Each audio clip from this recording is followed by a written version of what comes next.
استاد په سکول کې یو ماشوم راپاسه و ویلې بچیه پلار دې څه کار کوي استاد په سکول کې یو ماشوم راپاسه ویلې بچیه پلار دې څه کار کوي ماشوم سړی ډېر په غريو نیولي انداز خپلو ملګرو ته چاپېر وکتل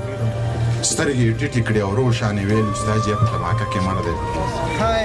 یو څو رڼې اوښکې په مخ تېرې شوې دي تګې ځمکې داسې جذب کړې چې لکه چینده چې میږی راکاږي بیا یې کیسه ورته څه داسې وکړه استاد جي زه چې کله کور ته لاړ شم د دې بستې نه کتابونه لر کم په دې بسته کې د پالشو ډبې زړه کپړه او یو زوړ برش کېدم مور ته مې وایم بیبي ښار ته لاړم مور مې څه ډېر په غريو نیولي انداز وایي بچیه زه الله دې مل شه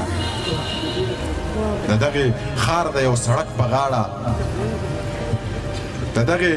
ښار د یو سړک په غاړه په یو فوټپات دغه کپړه خوره کم سره د برش او د پالشه کېنم بیا د دې ښار دغې ړندو خلکو لا د پیزارونو صفایي کومه استاد ړانده مې ورته ځکه ووي ما نه تر اوسه چا تپوس ونه کړو چې دې بسته کې کتابونه خوند کوي په دې چاچو کې قلمونه خوند کوي ما نه تر اوسه چا تپوس ونه کړو چې دې بسته کې کتابونه خوند کوي په دې چاچو کې قلمونه خوند کوي په دې بکسه کې خو رنګونه خوند کوي خو زه ګیله د چا نه ځکه نه کوم چې اوازونه د انسان اورم خو په دې ښار کې انسان بالکل نشته خو زه ګیله د چا نه ځکه نه کوم چې اوازونه د انسان اورم خو په دې ښار کې انسان بالکل نشته دلته د زړه خاوندان بالکل نشته دلته په چا کې ایمان بالکل نشته اوس ماشوم قیصه لا ختمه کړې نه وه چې د چوټۍ ټالۍ ووهله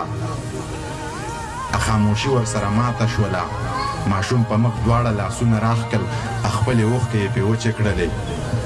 خو په تلو تلو کې استاد جي ته وې بې ادبي ماپ خو منیر وایي چې د لوږې مرمه نه بې ادبي ماپ خو منیر وایي چې د لوږې مرمه نه نو سوال د چا نه سله وکړم رزق هغه راکړي نشه ورپسې